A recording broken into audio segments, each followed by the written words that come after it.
morning, June 20th, 2020. I usually don't date stamp my videos, but I need to date stamp this one. Because this one needs to go down in the books. I am freaking emotional. This one is not for your kids. This is not motivational for your little ones. This is me just getting all the frustration that has built up inside of me since the George Floyd killing out of me. I'm pissed. I am really pissed this morning. I'm pissed to the point I am fighting tears back. Jacksonville, Florida. We had a message sent to us where they put a dummy. They hung a dummy from a expressway overpass. And as I woke up this morning, I knew I wanted to say something to my people anyway, and I was prepared to do a video, but this was confirmation. Then it was like, don't mute, because me personally, I'm a muter. Like, when I get emotionally overwhelmed, I mute. I talk to my small circle. I talk to my therapist or whatever, but I mute. But I can't mute. So first, let me deal with my concerns and frustrations about Juneteenth and my frustration about my people. And let me say this, I'm going to piss some people off because when I'm talking, you're going to be able to put yourself in my story. So Juneteenth, let me back up. For the past 2 weeks, we've seen this black list circulate. We've seen this nail salon circulate. We've seen the restaurant list. We've seen products and this and that. But we haven't, and we've seen a therapist list. As a master life coach, I'm tired of y'all not respecting coaches. Now, let me say this, and let me give you a comparison of coaches. I know a lot of people don't respect the life coach industry or the business coach industry. It's just like everything. It's because of ignorance on your behalf if you don't respect it. Back in the 90s, when it was easy for people to open up a daycare, and we felt like that was an easy money maker, and everybody was just doing it because they wanted to make money. And they didn't have any education background and la la la. But some of them daycares thrive. Some of them daycares had good compassion. Some of them daycare owners are still owning and operating today. At the end of the day, you needed to send your child somewhere, and some of them daycares were some of the best daycares that you could send your child to, because at the end of the day, you got safety. Life coaching is in the same situation. I wanted to who question certifications of people who say they're a life coach, those who say they train for coaching certification. I want to know what accreditation or what resources or knowledge or acronyms that you may have behind your name that make you qualify to train and coach coaches. However, just like people who go get a degree, certain people have certifications in coaching. Florida State Community College offers a coaching certification. People who, there are workforce sites that offers certifications. There are associations that offers this coaching certification. So when certain people say they're a coach and you want to know, ask them to prove you their credentials. But also ask them for the capability statement or their resume. So I'm going to talk about me for anybody who may not feel like I'm qualified to do what the fuck I do. Or you don't respect what the fuck I do. Like I said, some of y'all going to be like, bump up and get off my video. I don't give a fuck right now. Like, I'm pissed.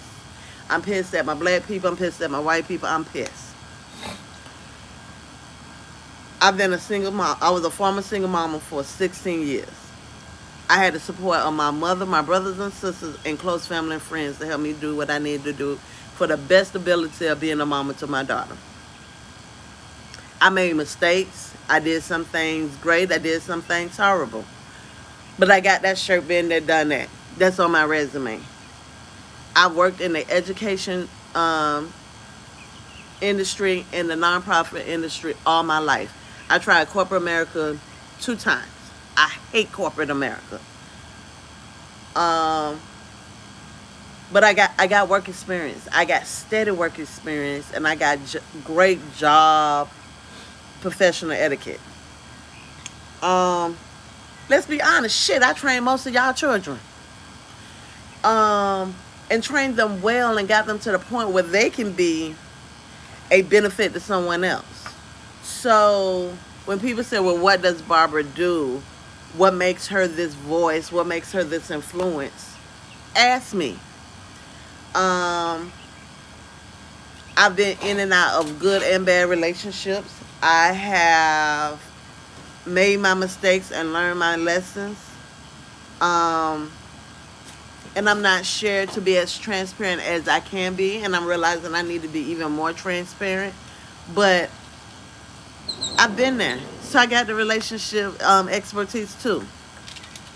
I don't aim to be a relationship expert or anything like that. But I don't mind sharing my ups and downs. So when people say what makes a person qualified, you know, we've all heard a degree doesn't make you, it enhances you. I got that too. And working on my bachelor's. I got an AA degree and working on my bachelor's of science in psychology. Oh, and yeah, I'll be graduating with honors. So as a master life coach, and have been a life coach for roughly about 10 years now, I'm certified. I'm experienced and I'm qualified. And the hardest thing about it is it's not the white ones tell me. My clients, my personal clients outside of my JOB have been of Caucasian race. Never, ever, except once, and may Kim Soul rest in peace, has one of my people of color ever reached out to me to coach them. Our coach, I take that back. I have had some other people reach out to me, but they didn't want to pay me. They wanted me to coach them for free. But now every time we see something, it's know your worth and put taxes on it. Or we see supporting black business isn't cheap. But you don't want what I have to offer to you at a price. But you want to call me all day and ask me, Barbara, can you talk to my daughter? Barbara, can you tell me why this is happening? I'm done. If you want advice from me, put a price tag on it. And I don't mind. I didn't mind coaching certain people in my inner circle or being a sounding board to certain people. But what bothers me is like yesterday. So I saw it on somebody else's page. And it said, in honor of Juneteenth, drop $6.19 in somebody's Cash App. I had one person do it. Not that I wanted you to, not that I needed you to do it. I wanted you to do it. I had one person to drop me $6.19. But here's the crazy thing. She was white too. So when y'all question and y'all ask why do some people gravitate to people of other color, that might be why. I'm not doing it. I'm just telling you why. I'm going to stay balanced, and I'm going to treat those right who treat me right. Now, 2 people dropped their Cash App in my post. One I sent something to already, and the other I'm going to send something to this morning. However, I'm not doing that because of I want somebody to do it for me. Or I need somebody to do it for me. I'm doing it because I want you to do it for me. Why do I want you to do it for me? Because I have my insecure moments. I'm the strong one. I'm a sounding board. I'm a service provider.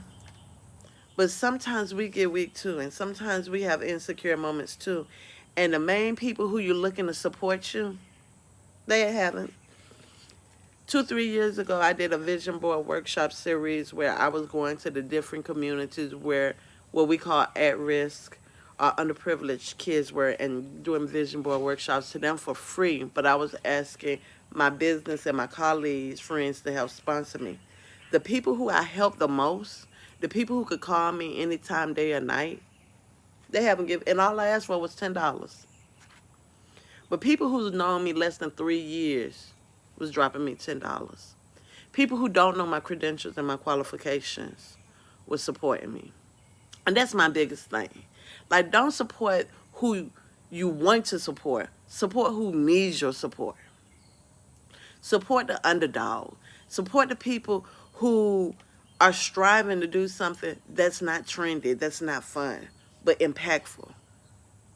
There are so many people that I could write a list of names of saying, can you remember who helped you get your first client? Can you name the person who was there for you when you had a aha moment and push you to make it a reality moment? Oh, and my name should be the first one coming out your mouth. But I can't even get y'all to like a damn comment. And I understand. Somebody told me, Barbara, what you talk about, mental and emotional, people don't want to comment for the simple fact they worried about somebody talking about them. But I see y'all commenting and liking other people's shit. So is it just me? Are y'all scared of your own sister's voice? I ain't never did nobody in intentionally. I ain't never ran over nobody intentionally. And when I have made a mistake and hurt someone, they could tell you I've come back and apologized. Knowingly or unknowingly, if I hurt you, if I found out that you felt like I hurt you, I apologize. Because that's not my personality. I don't intentionally hurt anybody. But I feel like some of y'all full of bullshit. And what's the scary part about it? I hurt for y'all. When somebody's looking for a resource, I'm tagging y'all name. But I never see my name tagged in a post. Hey, do you know anybody who talks about depression? Do you know anybody who is a life coach? And y'all know, your girl, BJ Beeman. I can't even get y'all to watch my 3-minute videos. Why? Why? Tell me why. But yet I hear, Barbara, your videos are good. From small people who've only known me. And when I say small people who are not in my everyday life. And I understand your audience is not going to be your family and friends. But it's supposed to be your fan club. They're supposed to be the ones supporting you. I don't expect you to be my clients. But I expect you to be my fan club. Because if we're going to come together in a world that we are getting proof, because on this morning we woke up to a dummy hanging off of the expressway here in Jacksonville, Florida.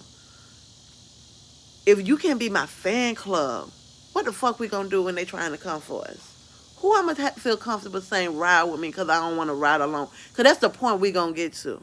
Because we can't mute our voices.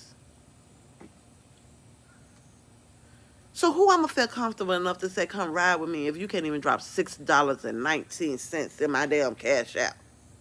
And no, it ain't about the money. It's about the principle. So if you think I'm talking about you, then hell yeah, I'm talking about you. If you pissed, then be pissed. Because we need to do better. We just don't need to do better when it comes to police brutality. We need to do better in our own community. We need to think bigger. Yeah, I saw some amazing events happen yesterday. But here's the crazy thing. Again, you support what you want to support. You nickel and dime those who really need you.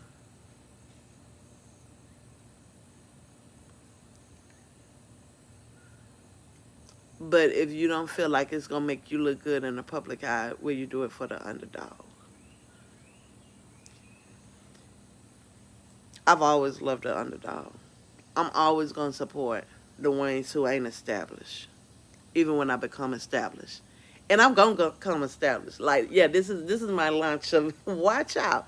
Because I got some amazing things that's dropping in July. And not with the fact that it's about making money.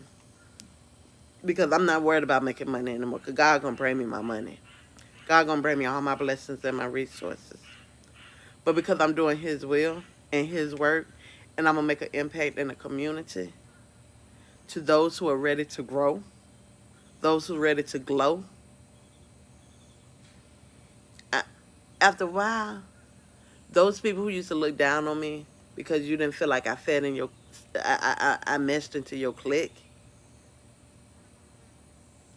then don't friend me then. Don't befriend me then. Don't comment on my shit then. If you can't comment on my shit now, if you can't like my shit now, if you can't share my shit now, don't share it then.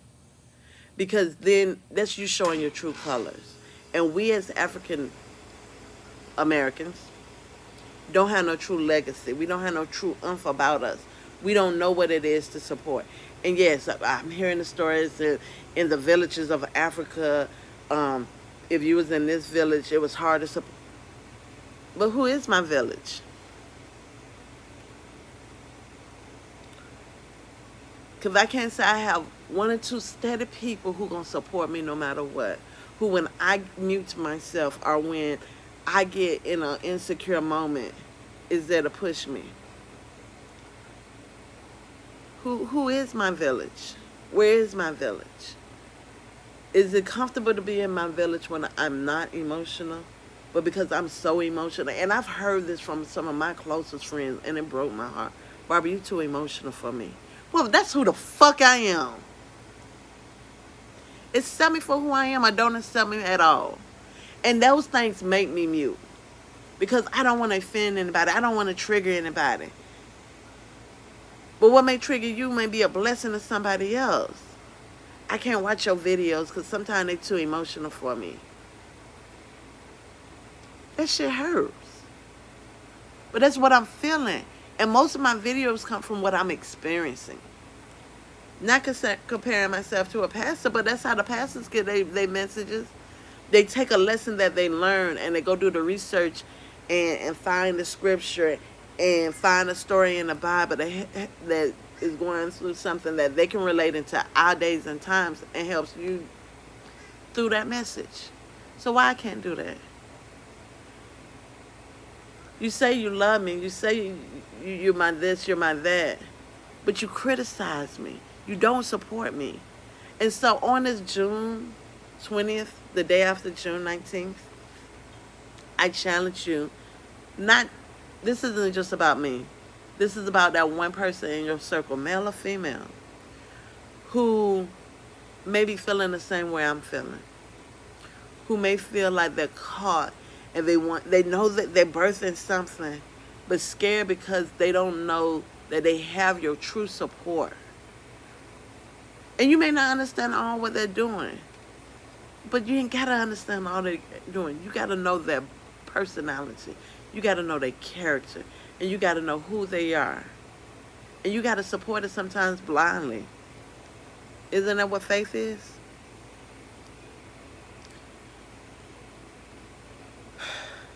This message that we received this morning, it's real, people. It's real. And if you please can realize we need each other, we need to know we're safe with each other, that we can trust you with each other. If you don't get nothing else from this video, know we need to know that those who we are closest to has our back. And hopefully we will build that the person in the next village will have our back too. I'm going to use Reigns and Reebok.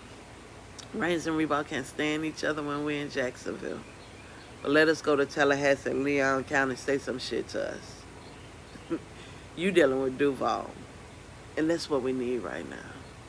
So I'm going to tell you to go back and reach back and find your underdog in your circle.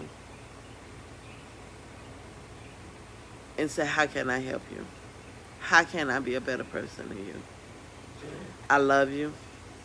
I hope this message empowers you more than it pisses you off. But I had to say what I felt. I had to express myself. This is your girl, BJ Beeman. Love, joy, and peace. Be great.